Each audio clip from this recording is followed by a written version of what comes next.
મેં હજી યુવાનીમાં પ્રવેશ કર્યો હતો.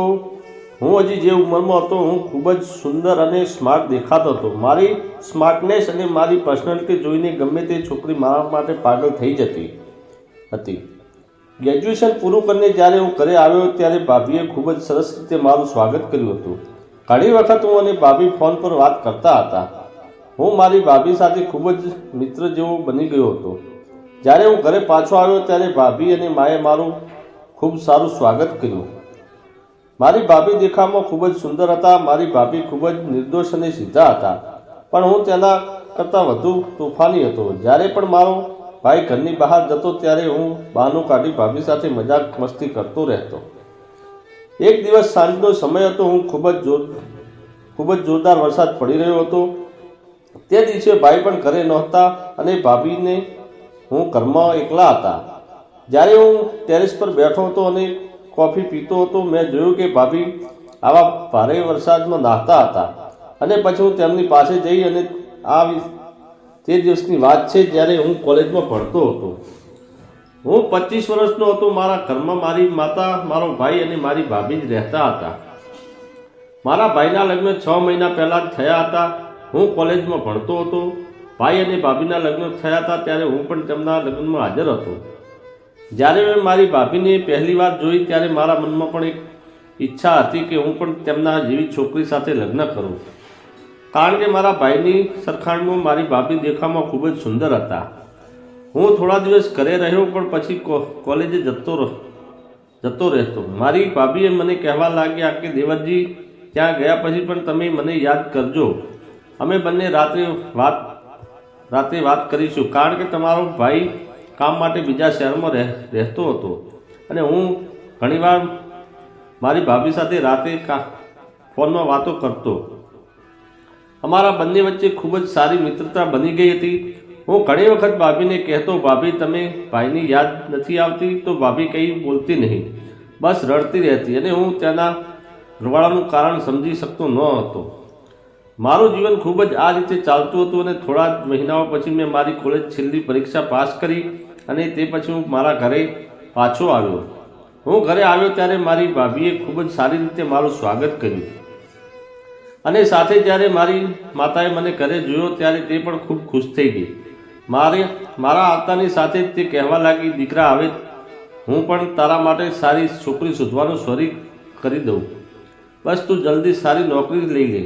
આ સાંભળતા જ મેં મારી માતાને કહ્યું, જો તમારે છોકરી શોધવી હોય તો ભાભી જેવી જ છોકરી શોધજો, હું તેની સાથે લગ્ન કરીશ. આ સાંભળીને ભાભી હસવા લાગ્યા. પછી ભાભીએ મને ચા નાસ્તો કરાવ્યો. નાસ્તો કર્યા પછી હું મારા રૂમમાં આવ્યો અને સૂઈ ગયો હતો.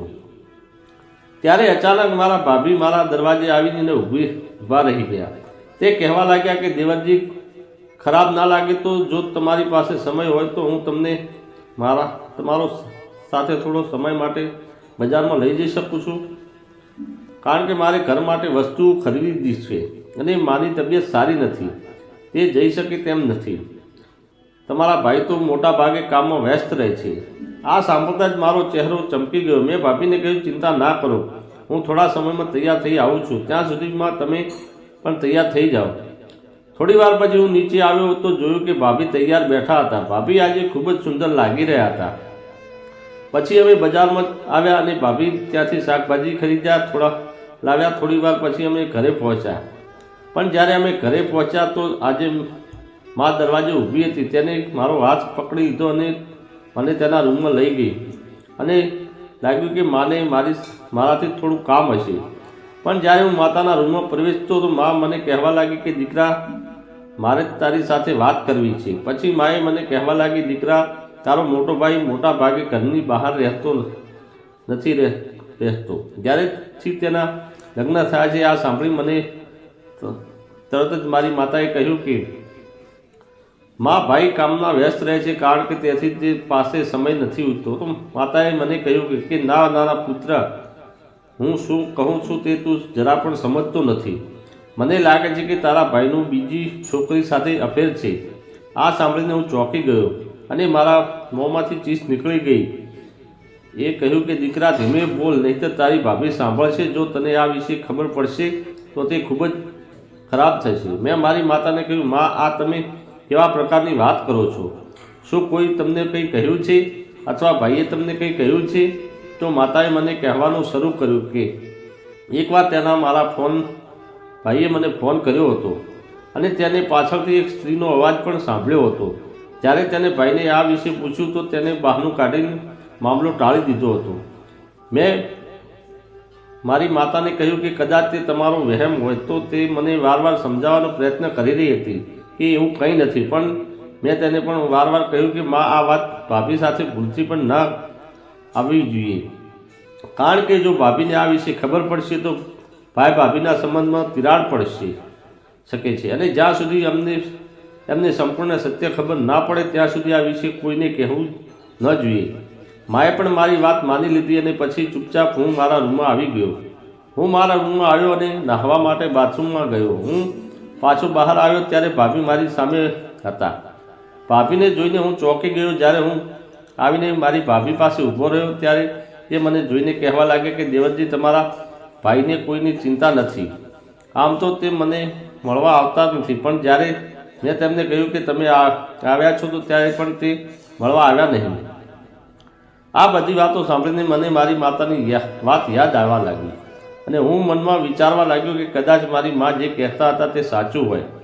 પણ પછી મેં વાત ફેરવી નાખી અને મારી ભાભીને બહાનું કાઢ્યું કે કદાચ તે વ્યસ્ત છે, કોઈ વાંધો નહીં, તે કાલે ચોક્કસ આવશે. રાત્રે જમ્યા પછી હું મારા રૂમમાં આવીને સૂઈ ગયો. દિવસના થાકને લીધે મને ક્યારે ઊંઘ આવી ગઈ કંઈ ખબર ન હતી. પછી અચાનક રાત્રે લગભગ 2 વાગ્યા મારી આંખ ખુલી ગઈ.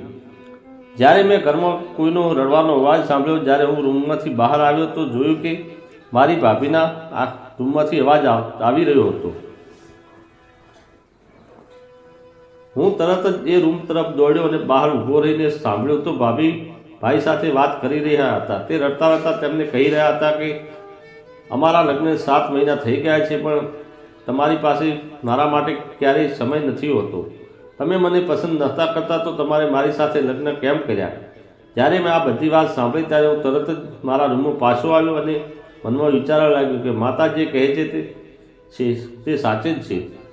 જો સાચું છે તો પછી વિચાર્યું કે ના ભાઈ કામમાં વ્યસ્ત છે, આ કારણથી આવું કરતા હશે. મારે આ બધા વિશે વધારે વિચારવું ન જોઈએ અને મેં મનમાં નક્કી કર્યું કે કાલથી હું મારા ભાભીનું સારું ધ્યાન રાખીશ. સવારે હું જાગી ગયો અને સીધો કિચનમાં ગયો. જ્યારે હું ત્યાં ગયો ત્યારે ભાભી વાસણો સાફ કરી રહ્યા હતા અને મને કહેવા લાગ્યા, દેવતજી, તમે અહીં શું કરો છો? મેં કહ્યું, ભાભી, હવે જરાય ચિંતા ન કરો. કોઈ કામ હોય તો મને કહો, હું તમારું બધું કામ કરવા તૈયાર છું. આ સાંભળીને ભાભી હસવા લાગ્યા અને બોલ્યા, શું તમે મારા માટે બધું કરી શકો છો? મેં તરત હા પાડી. ત્યારે ભાભીએ કહ્યું કે સમય આવશે ત્યારે કહીશ. હવે હું મારી ભાભીની આસપાસ જ રહેતો હતો અને તેમને ખુશ રાખવા માટે મારાથી બનતા પ્રયત્નો કરતો હતો. એક દિવસ હું મારી ભાભીને મૂવી જોવા બહાર લઈ ગયો, જેથી તે થોડી ખુશ થયા. પણ જ્યારે અમે ઘરે આવ્યા ત્યારે જોયું કે મારો ભાઈ ઘરે હાજર હતો અને ભાભી ભાઈને જોઈને ખૂબ ખુશ થઈ. પરંતુ જ્યારે અમે તેમની પાછળ એક છોકરી જોઈ ત્યારે અમે બંને તેને જોઈને સંપૂર્ણપણે સતબદ્ધ થઈ ગયા. મા પણ ત્યાં બાજુમાં બેઠી હતી અને ખૂબ રડી રહી હતી. જ્યારે હું માની નજીક આવ્યો તો તેમણે મને કહેવાનું શરૂ કર્યું, દીકરા, તારા ભાઈએ બીજા લગ્ન કરી લીધા છે અને કહી રહ્યો છે કે આ છોકરી સાથે જીવન વિતાવવા માંગે છે. આ સાંભળીને ભાભી ચીસો પાડવા લાગ્યા અને એકદમ ગુસ્સે થયા. તે ભાઈ સાથે ગુસ્સામાં બોલી રહ્યા હતા, જો તમને બીજી છોકરી સાથે પ્રેમ હતો તો કેમ મારી સાથે જિંદગી બગાડી? છતાં ભાઈ ચૂપ ઊભા હતા. મને પણ મારા ભાઈ પર ગુસ્સો આવ્યો. મેં કહ્યું, ભાઈ, હવે તમારે જવાબ આપવો પડશે. આખરે તમે તેમને દગો કેમ આપ્યો? ભાઈ કહેવા લાગ્યો, પણ મારા જીવનથી કંટાળી ગયો હતો, તેથી જ આજે આ છોકરી મારી સાથે મારા ઘરે લાવ્યો છું. મેં આ લગ્ન મારી માતાના કારણે જ કર્યા હતા. ત્યારે પણ મેં મારી માતાને કહ્યું હતું કે હું અત્યારે લગ્ન કરવા નથી માંગતો, પણ બળજબરીથી તેમને મારા લગ્ન રોશની સાથે કરાવી દીધા હતા. પણ વિચાર્યું કે કદાચ હું સમય સાથે બદલાઈ પણ જઈશ. મારી ભૂલ હતી. જ્યાં હું આ કામ કરતો હતો ત્યાં હું કોમલના પ્રેમમાં પડી ગયો અને ત્યાં તેની સાથે બીજી વાર લગ્ન કર્યા. હું રોશની સાથે રહી શકતો તેમ નથી અને ના તેની સાથે ખોટું કર્યું છે. જો તમે ઈચ્છો તો તમે તેને પણ પૂછી શકો છો. જ્યારે અમે રોશની ભાભી તરફ જોયું ત્યારે તે શાંતિથી માથું નમાવી ઊભા હતા. તે કહેવા લાગ્યા, મેં વિચાર્યું કે તેને લગ્ન માટે થોડો સમય જોઈએ છે. મને ખબર નહોતી કે તેને તેની માતાના કારણે લગ્ન કર્યા છે. જો મને આ પહેલે ખબર હોત તો હું તેની સાથે ક્યારેય લગ્ન ન કરત. ભાઈ છૂટાછેડાના પેપર પણ સાથે લાવ્યા હતા અને તેને સહી કરી નાખી હતી. માતા પણ ભાઈ પર જોરથી બૂમો પાડી રહી હતી, પણ અમે જે કહ્યું તેની હવે ભાઈ પર કોઈ અસર ન થઈ હતી, કારણ કે જે કંઈ કરવાનું હતું તે તેને કરી લીધું હતું. અને આટલું કહી તે ભાઈ બીજા શહેરમાં ચાલ્યા ગયા, જ્યાં તે આ છોકરી સાથે કામ કરતા હતા. અમે ભાઈને જવાથી ખૂબ રોક્યા, પણ પરંતુ તે કહેવા લાગ્યા, આપણે સંબંધોને બાંધી શકતા નથી. ભાઈના ગયા પછી ભાભી ખૂબ રડવા લાગ્યા અને હું ભાભીને સમજાવવાનો ખૂબ પ્રયત્ન કરી રહ્યો હતો. ત્યારે પાસે હજુ જીવન બાકી છે, ચિંતા ના કરો. પણ ભાભી કહેવા લાગ્યા કે હવે હું ક્યાં જઈશ અને ક્યાં રહીશ? જ્યારે મારા પતિ હવે મારા પર નથી તો તું માં કહેવા લાગી, તારે ઘર છોડીને ક્યાંય જવું નથી. તારા માતા પિતા પણ હવે આ દુનિયામાં નથી, તેથી તું આ ઘરમાં અમારી સાથે જ રહે. અને જો મને કોઈ સારો છોકરો મળી જશે તો હું તારી સાથે લગ્ન કરીશ. પણ તે અમારી વાત સાંભળવા તૈયાર ન હતી. ભાભી ચૂપચાપ રડતા રડતા પોતાના રૂમમાં ચાલ્યા ગયા હતા. માતાએ પણ મને જતા અટકાવ્યો હતો અને તેણે કહ્યું કે તું તારી ભાભીને થોડો સમય આપ. હવે તેને જાતે જ આ બધાથી બહાર નીકળવું પડશે. આપણે ઈચ્છીએ તો પણ કશું કરી શકતા નથી.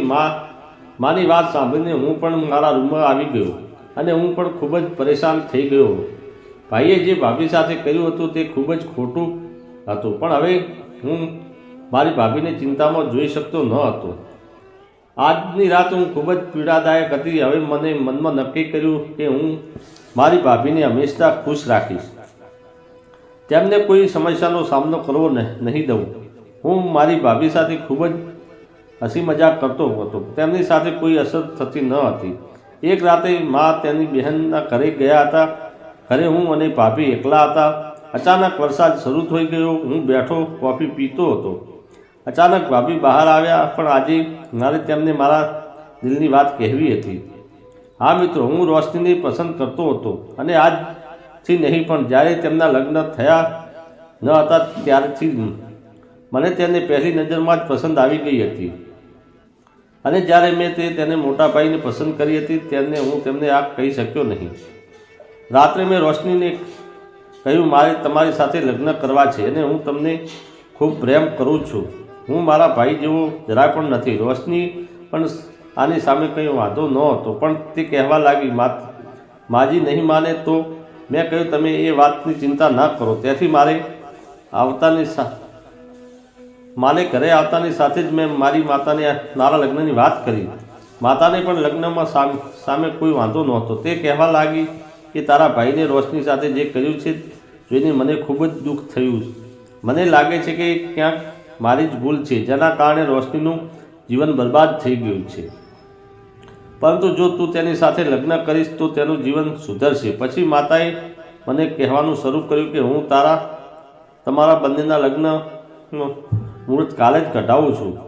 આ સાંભળીને રોશની અને હું ખૂબ જ ખુશ થઈ ગયા. જ્યારે રોશની મારા ભાઈ સાથે લગ્ન કરવાની હતી અને તે પહેલાં ઘરની અંદર પસંદ હતી, પણ મને ખબર નહોતી કે ભાગ્ય પોતે જ તેને મારી પાસે લાવશે. બીજા દિવસે રોશની અને મારા લગ્ન ખૂબ જ સાદગી થયા. પહેલીવાર રોશનીના ચહેરા પર એક અલગ જ ખુશી હતી. અમે બંને અમારા જીવનમાં ખૂબ ખુશ હતા. 1 વર્ષ પછી રોશનીને એક ખૂબ જ સુંદર પુત્રને જન્મ આપ્યો, જેનું નામ મેં વિશાલ રાખ્યું. પણ મારા ભાઈને પણ તેના કૃત્યની સજા મળી ગઈ હતી. તેણે જે છોકરી સાથે લગ્ન કર્યા હતા તે છોકરી દગાબાજ હતી, અને હવે ભાઈ પણ તેના નિર્ણય પર અફસોસ કરી રહ્યો હતો. તેથી જો તમે કોઈનું ખરાબ કરશો તો તમારી સાથે પણ આવું જ થશે. ધન્યવાદ.